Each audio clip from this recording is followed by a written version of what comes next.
All right, most of us mark the stages of life by the decades. Our 20s are carefree, while our 30s and 40s may be the more responsible years.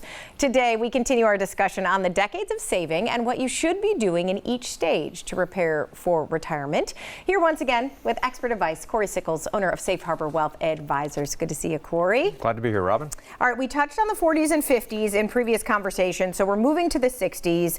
And I feel like this really is that time, right, when retirement kind of sinks in, like I see the light at the end of the tunnel, here it comes, right?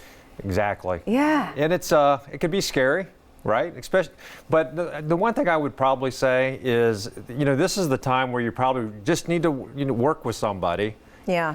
A lot of people like to do it themselves, but I think when they approach this age, they want to now have expertise or be able to work with someone that's going to be able to make sure that they're going to have the retirement that they want. Yeah, because there's a lot to consider that I have learned, right, over the years. So as you come to your 60s, what are some of the biggest questions that you see people coming in with?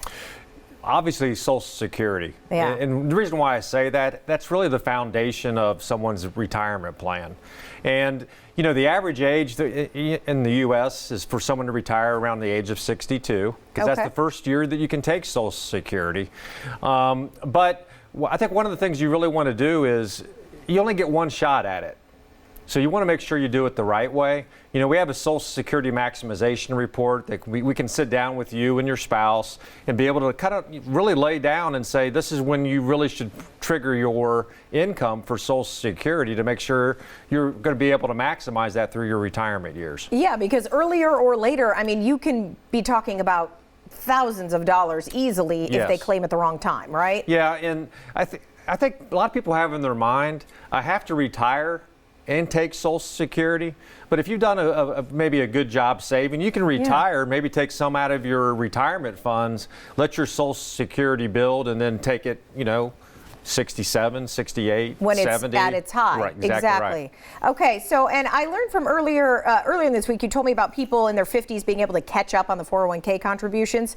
Is there anything that can happen or possible for people in their 60s to do like that? Yeah, so the Secure Act 2.0, one of the things they put in there was for if you're between the ages of 60 to 63, you can actually have a catch-up of up to now $11,250 added on to whatever you can contribute into your 401k. Nice. So if you haven't saved, that between that 60 and 63, you can actually save a lot more for your retirement. Okay. What else should someone be, and I say investigate because there's a lot involved, but what else do they have to consider at this age specifically?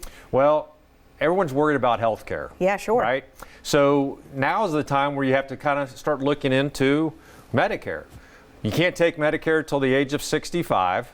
And one thing that I do see more than anything else is I have one spouse that's at 65, and the other one's at 63. Sure. So sometimes it makes sense for that, the 65-year-old maybe to go to 67, so that other spouse is 65 and you can take Medicare. Healthcare cost is something it's expensive. We have a Medicare specialist can sit down with you, go over all your options, but you really need to have a good handle on how you're going to handle healthcare in retirement.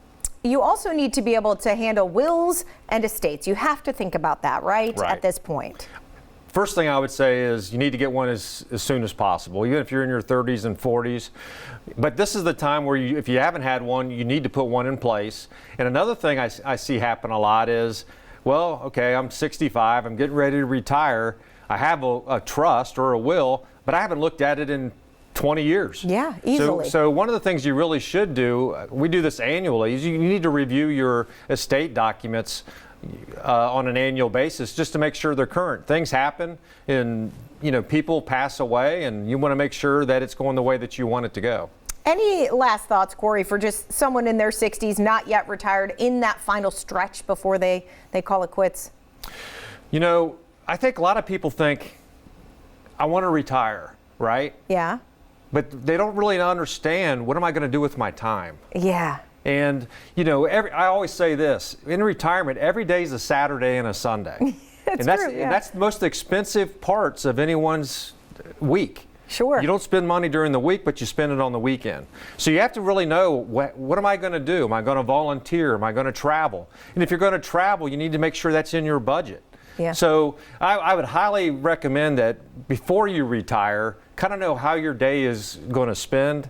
How you're going to spend that day, and are you going to, travel to see grandkids or whatever you might be able to do. But I think a lot of people don't really think about how am I going to spend the day to day in retirement. Right, and that is very well put, because you're right. During the week, you're earning the money, and the weekend you spend it, and this is kind of the opposite. So, okay, safeharboroh.com. They've got a couple locations if you want to meet with Cory and his team. They also can do virtual, but all risk-free. So give them a call and get a plan in order. Cory, good to see you. Thanks, Robin.